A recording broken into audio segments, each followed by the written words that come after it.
right. Hey guys, I just want to quickly go over what we did in class today and what was expected of you for your homework. So in class today, the first thing that we did was read our passage. And then we decided amongst ourselves and our partners, what did we think were super important attributes of a dog? So I love my dog Shadow, so I went based off his attributes. I don't really want him to smell a lot of things because I don't want him to come find the food that I'm cooking and follow me around when I try to eat bacon. He is blind and deaf, and he's still adorable. So sight and hearing aren't that important to me. I don't want him to be very fast because I don't want him to outrun me when we go on a walk, but I do want him to be able to walk a long time while we walk. I don't want him to be stronger than me. I don't want to lose him, but it is very important that he is able to regulate his temperature and can control his temperature in this Georgia heat, and then when it becomes 32 all of a sudden. I had a high trainability because I want him to do what I say. I wanted him to have a compatible disposition, which means he's calm, he's loving, he's kind. And then I wanted that bark quiet because I don't want to wake up in the morning when he wants me to let him back in. So this is based off my laziness. If you wanted a, let's say, bomb sniffing dog or a police dog, they would absolutely need a fantastic sense of smell. If you wanted a hunting dog, they would need fantastic hearing and really great speed.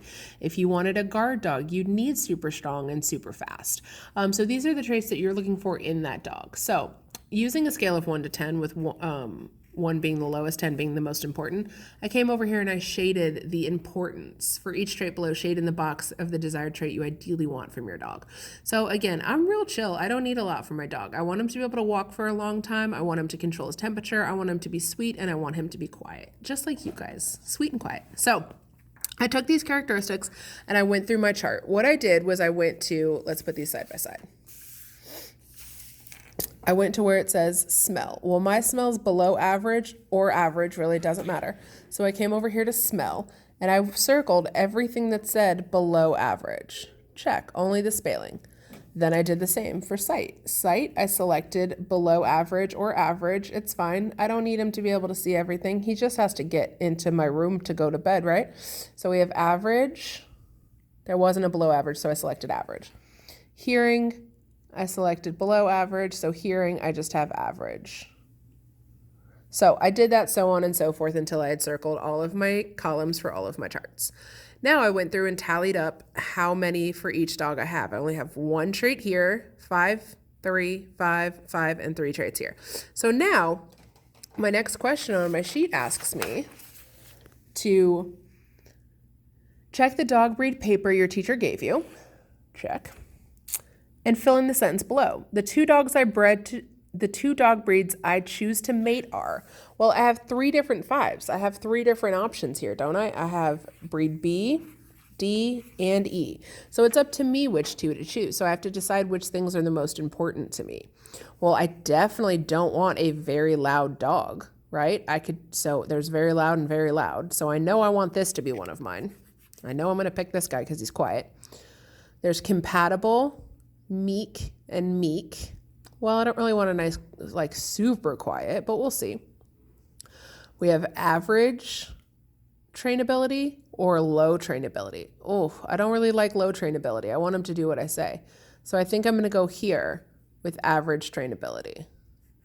So I think I'm going to select breed B and breed D. So I'm going to breed B and D. The reason that I chose those is because they have the most desirable traits. They have the most desirable traits. The 2 traits I think are the most important. Well, I started with their noise level, right? That's what was important to me, their disposition and their trainability. So I chose this based off their bark and their trainability. So those are the 2 that I think are most important. Bark and trainability. Now, I have to select to make my puppies a mother and a father. So just out of simplicity, I'm going to make my mother B and my father D. Okay? This is where we got to in class. This is where you should have started. So now it tells you to flip a coin for the sense of smell using the following key to determine your traits. So I'm going to flip the I'm going to flip the coin. That's my previous post. Oh, hold on. Don't judge me. I'm left-handed, but I have to do this with my right. Hold on. Pause for setup. Again, don't judge me. Okay. I'm going to flip. That was awful. Let's try that again. Don't judge me. Okay. And it landed on tails. So it's tails. I'm going to use the father's traits. So the father is breed D. I'm going to go to D. Their sense of smell is below average. So on puppy sense of smell 1, I'm going to write below average or down, below average. Okay? Sight, we're going to flip. Mom's sight. So I have B's sight, which is average. So I'm going to say average.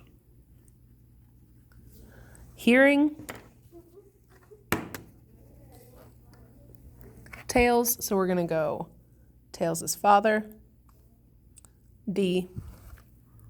D. Hearing above average. So I'm going to do that for each of these columns. So that is a total of 11 coin flips per. I want a minimum of 2 of these done. You do only have to do 2, so that's a minimum of 22 flips. If you've already done 33, that's bonus points. Then, which of your puppies do you think would be the best for the assigned task? Well, my assigned task is to be cuddly and adorable. So I'm going to look for one that has a below average bark, a positive disposition, high trainability, and a average hair length. So I'm going to look for which of those puppies has those qualities. Then compare the puppies with the people at your table. We'll do that as our bell ringer tomorrow. And if you were to conduct this dog breeding for another generation, which pup would you select as the parent? And what are the 4 things that are required for selective breeding, which is in your article. So the only question you should come in unanswered tomorrow is question 2. Post comments if you have questions.